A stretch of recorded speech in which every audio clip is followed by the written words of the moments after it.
Welcome back to Faces 8 on this Sunday morning. With us now to talk about tolls, two state representatives. We have Cara Pavalock-D'Amato, she's a Republican, and Jason Doucette, he is a Democrat. We thank you both for being in the program today. And I'll begin with you, Representative Pavalock-D'Amato. How do you feel about tolls and what you just listened to? I'd have to agree with actually both of the gentlemen. At some point, my constituents are very much against tolls. 50% of all Bristol commuters drive over 10 miles to work every day. So they feel that this is just another tax on the working class. And how about you, Representative Doucette? You represent Manchester? That's right. Lots of commuters. How do people there feel? Lots of commuters. Well, I'm truly on the fence on it. I think we're waiting to see a lot of the details on this. I think there's a lot of common ground, and I think we both agree that there's possibly a compromise to be had between tolls and no tolls.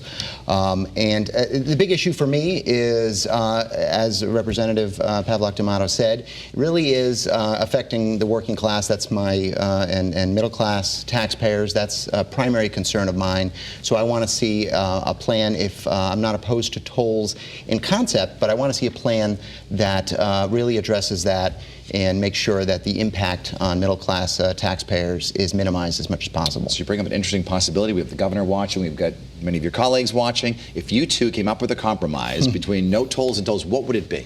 I'll begin with you.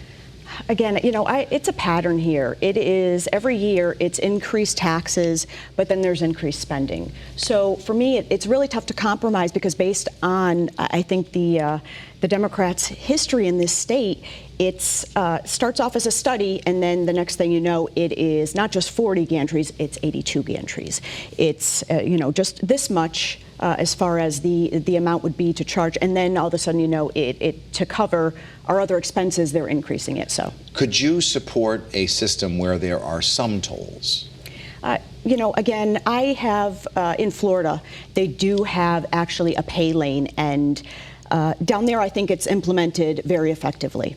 But again, up here, it's just, I don't trust the system. It's, again, always increasing and increasing. So up here, I just don't see it happening. Representative Doucette, what would your compromise be? So I think one thing we definitely all agree on is that we need to take inventory and determine what our needs are, the prioritized part of the prioritized progress plan, which we voted out last night in the Finance Committee, two bills. One is prioritized progress, and the other is Senator Fanfara, the Democratic chair of the committee, proposed a similar bill, which would establish a transportation board to really look at what our needs are. So I think we need to determine that first, and from there, we look at the pricing, the cost, and prioritizing those needs. One thing I will say is that simply bonding, as the earlier guest said, would put 100% on the taxpayers of Connecticut. So where we have an alternative that is not 100% on the taxpayers of Connecticut, I think we need to be very serious about looking at that. How vocal are your constituents about tolls? Are they coming up to you in the supermarket? Are they emailing? Are they going on social media? I get a lot social media, online, emails, but also we had a forum just a few weeks ago, and there were over 300 people there. And when we asked, even in the beginning and at the end, what do you think? Most hands going up were against tolls.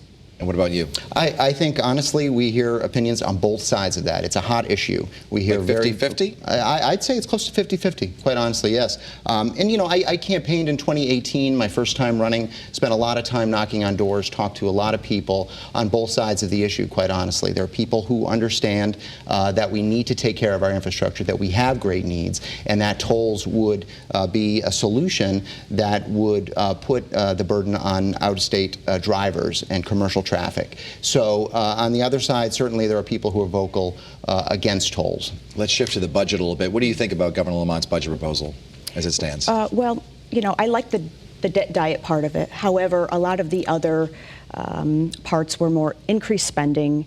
Again, due to legislation we passed last year, we have to bail out Hartford, and that's costing $25–30 million a year of borrowing. Which the representative just mentioned, you know, they don't want to do. But again, in other places, it's increased borrowing, increased spending, and again, just falling on the shoulders of taxpayers. Is bankruptcy better for Hartford, like they did in Detroit? I'm actually a bankruptcy attorney, so I have read a few articles as far as how it has been done in other cities, and I think it's definitely an option that should be looked at. We should have a study for that. in fact. Would that save taxpayers money to let Hartford go bankrupt? It may, but I think we just finished up the budget process this week in both the Appropriations Committee, which Representative Pavalock-D'Amato sits on, and the Finance Committee, which I sit on. And I was no fan of the governor's budget. I'm happy to say that in the Finance Committee, our revenue package avoided over 80% of the expansion of the sales tax base, which was proposed, which I saw as very regressive, again, affecting middle class and working class taxpayers the most. So I'm pleased about that. I think we did do some things additionally that will help. Again, tax exemptions for seniors are preserved in the budget that we passed. On the spending side, it's really a flat budget. A lot of the increased cost is due to debt service.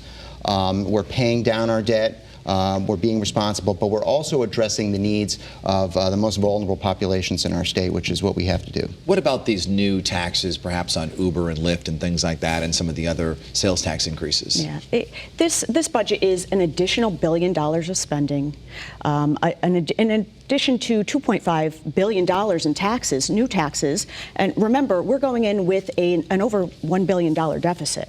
So this is not a balanced budget. Again, it's increased spending all on the backs of our middle working class, everything from tolls to movies to additional food taxes. It's a lot. And I'll let you have the final word on this. New taxes. Nobody wants to hear that. Right, and like I said, I think we avoided the vast majority of what was proposed. I do agree that some of the tax base needs to be modernized, digital downloads and things like that probably make sense to look at. But I would agree that any tax that can be looked at regressive and is hitting the middle class the hardest is something to be avoided. We thank you both for being with us. Jason Doucette, Cara Pavalock-D'Amato. Thank you.